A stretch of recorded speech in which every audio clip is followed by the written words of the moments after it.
Hi there. In this video we're going to be looking at random networks such as that one on the top left here, and we see how we could possibly turn that into a Thevenin or indeed a Norton equivalent circuit. And ultimately what we'd like to do after we've discussed some theory is to be able to predict which sort of load resistance is going to achieve maximum power transfer from left to right. Okay, so let's begin our analysis. Okay, so we're going to be looking at Thevenin and Norton equivalent circuits. Before we do so, of course, we're going to need to draw another type of circuit, which is just a basic DC network. So let me see if I can get some black ink and start off with a battery. A resistor I might call R1. Another one I'll call R2. I'm going to have two terminal arrangements here, A and B, and I'm also going to have R3. Okay, and maybe I can call this the supply voltage S. Okay, but it's basically the battery, it's DC. What I'd like to be able to do is to think, well, you know, that could be a much more complicated network. It could have, say, 15 resistors in there, all in series, in parallel, wherever it might be, which is not too nice to analyze. Wouldn't it be useful if it could have an arrangement that looks a bit like some equivalents? How about a single battery, a resistor, and that's it? Okay, so A and B. What is this sort of arrangement known as? It's known as a Thevenin equivalent circuit. Okay, a Thevenin equivalent circuit. And this resistor, therefore, is known as RTH, Thevenin resistance, and predictably this one's known as VTH, the Thevenin voltage. We'll describe shortly how we arrive at these values, okay, for these particular devices, components here. Another type of equivalent we could have is a Norton arrangement. Okay, again we could have A and B there. And we have a resistance in parallel with this current generator. Okay, it's a symbol for the current generator. You may also sometimes see an arrow pointing up there, depending on which software application you're using for simulation. Okay, so this is a Norton equivalent circuit, and predictably this is going to be R subscript N for Norton, and this is going to be I subscript N. What we'd like to do now is let's see if we can generate from this circuit on the top left here a Thevenin equivalent circuit. When we do so, it's very, very easy to then generate the Norton equivalent. Okay, so I always recommend to you that you try to work on the Thevenin circuit first. Okay, let's do a quick subheading here then. So Thevenin circuit, shorthand. Maybe I'd like to give these things some values. Why don't we, let me just change to red. Let's call this battery, say, 9 volts. R1, I'll make 3 kiloohms, 3K. I should write 3K omega really, but shorthand's okay when you're doing circuits like this. 4K, about 6K maybe. Right. What I want to be able to do is to say, what's the value of this VTH here, the battery, the Thevenin voltage? Well, the Thevenin voltage is the voltage you'd see across A and B when there's no load across A and B. Okay?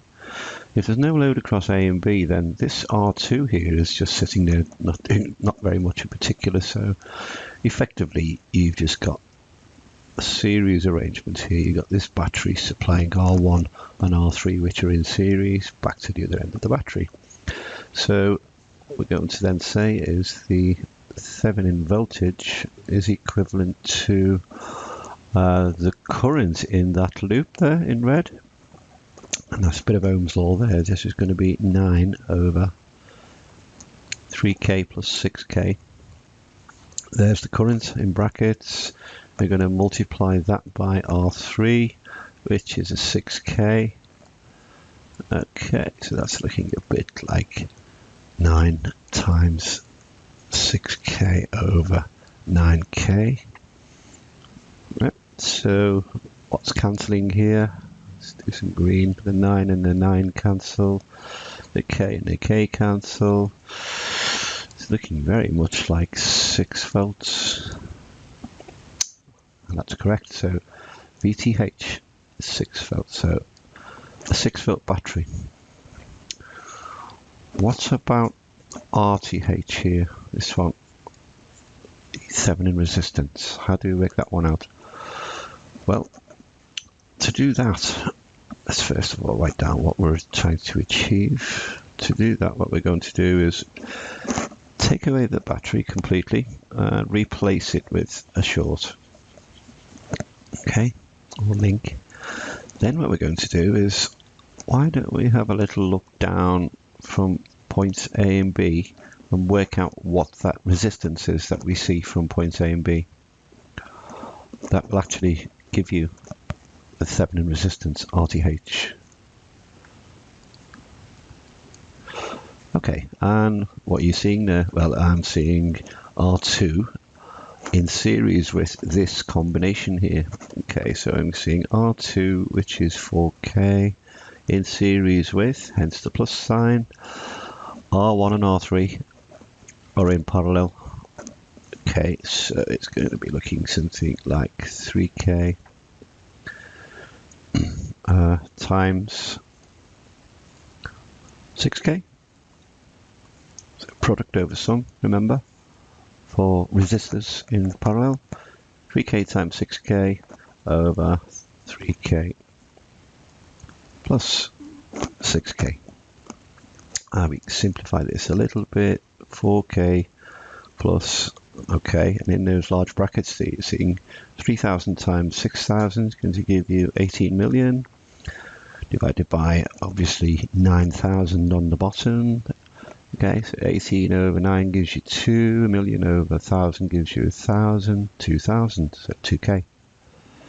Okay, so overall we're seeing RTH as 4K plus 2K, 6K, or 6 kiloohms to be complete. Okay, so 6 kiloohms is our Thevenin resistance.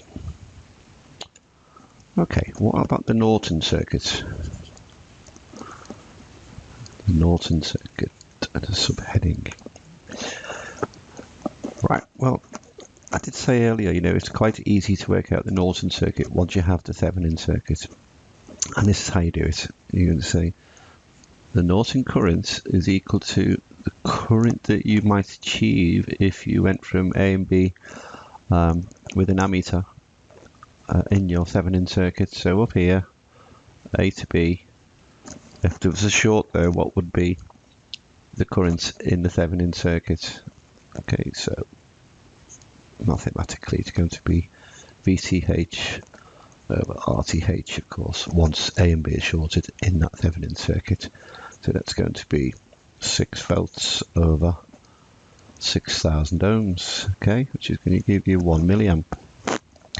So just switching back to red, so this thing here is a 1 milliamp constant current generator. Okay, and what's the value of the Norton resistance? Well, it's actually the same as the Thevenin resistance. Easy enough, although in the Norton case, of course, it's in parallel rather than in series. Okay, and we work that out to be 6 kiloohms. Okay, so that thing's 6 kiloohms as well. Okay, so maybe what we'd also like to know is what's the ultimate value of load resistor? Let me just change to purple. what's the ultimate value of RL, the load resistor? Or I could stick on, pick the Thevenin circuit as a favourite. What's the best value of load resistor that goes there so that I can achieve maximum power transfer from the battery? Okay, and we'll be able to plot various types of load resistor in the microcap simulator. So that's what we're going to do next. We're going to have a look in the microcap simulator, and we're going to produce all of these analyses there. Okay, and I've set up that network that we analysed earlier. Here we have the 9-volt battery, 3K, 4K, 6K resistors, and below I've drawn the equivalent Thevenin circuit, okay, which we determined to have a 6-volt Thevenin battery and a 6K Thevenin resistance. Also, we have the constant current generator of 1 milliamp and the Norton parallel resistance of 6K, and we need separate names for these outputs here. So we've got A and B1, A and B2, A and B3, otherwise the simulator won't know which particular output you wish to simulate. You'll notice also I've drawn a load resistor in here, RL. In advance I know what this optimum value of RL needs to be in order to get maximum power transfer from the battery there. But let's see if we can get microcap to do all the hard work for us and tell us which value of RL is the best to choose. One thing you may not have done before is bring in a constant current generator, and to do that you need to go into your analog primitives over on the left here. You go down to waveform sources, which is the third one down, and you're picking this particular item here, I source, I for current, so constant current source. Click on that, bring it into the circuit. If I left click and hold that left click and then right click once and then once again, I can change its orientation like so. Okay, but I don't need a second source in, so just going to cancel that one and just hit the pointer here to go back to normal analysis. Okay, so let me do some simulation on this circuit then, and let's see if we can produce the results that we want. We can click up here on analysis, and we're going for DC, that third one down there. Okay, DC analysis. You'll notice there's a dialog box which has popped up here. Okay, and you need the settings pretty much the way I've done them here. So we've got linear variable, the name for the variable that I'm going to simulate, to step its values from 0, which I've done here, all the way up to 24,000 ohms. Now you'll notice as I hover over this little box here, on the very bottom of the dialog box down here, it disappears, but keep your eye on this area down here as I hover over the range, and it tells you it sets the primary source sweep. Okay, so it's going to sweep from a final value, which I've got as 24,000, then a comma, then 0, which is going to be the initial value, or 0 if you like, going to start at 0, and step RL up to 24,000, and we're going to do it in steps of 100 ohms. Okay, so 24,000, comma 0, comma 100. Okay, by default we leave the temperature at 27 and the number of points also. And what we can do with the X range and Y ranges, I can left click here and make sure I select auto always for the X range, and also for the Y range, left click on that heading and then click on auto always, which is pretty much what you want to do on most of your circuits. Okay, and next thing to do is hit run, and hey presto, we have a graph. Now what this graph is saying to us is we have RL along the horizontal axis, and it's going from 0 all the way up to 24K. Okay, so it's also giving you the power PD in RL up here on the vertical. And so the point where we have maximum power transfer is round about there. Okay. And we're getting a maximum when RL is around about 6K or so. That's what it's saying. It's quite difficult to do. You can have a zoom in, I suppose. Let me try zoom in on there. Then go up here some 5.9888, so very close to 6. Here we are, that point there. And that's the point of maximum power transfer. So we got around about 1.5 milliwatts of power transfer to RL at that point. Okay, so if I was just to kill that window for the moment and go back to this thing here. So in advance earlier I said to you I know the value of RL, the optimum value. So I can double click on that. It was actually 6K predictably. So I can click on show for that and then OK. And then that 6K pops up in here. Okay, so overall then, if you want to achieve maximum power transfer from a circuit to a particular load, then you need to match the load to the source resistance. Okay, so in this case the source resistance is best viewed from the Thevenin equivalent circuit, so it's 6K. Okay, interestingly, we also thought, okay, maybe we could do that with the Norton circuit, so put a 6K load across there. If you've got a 1 milliamp current source supplying these two resistors, a 6K and then a further 6K between A3 and B3, then you're going to have half a milliamp flowing through each one, of course, okay, because there's symmetry there. So you're going to have half a milliamp flowing through a 6K load resistor. So power is I squared R, so 0.5 milliamps squared times the resistor value of 6. That is going to give you 1.5 milliwatts, which is what the graph said. Okay, so hopefully that's been helpful for you, and I'll see you in the next video.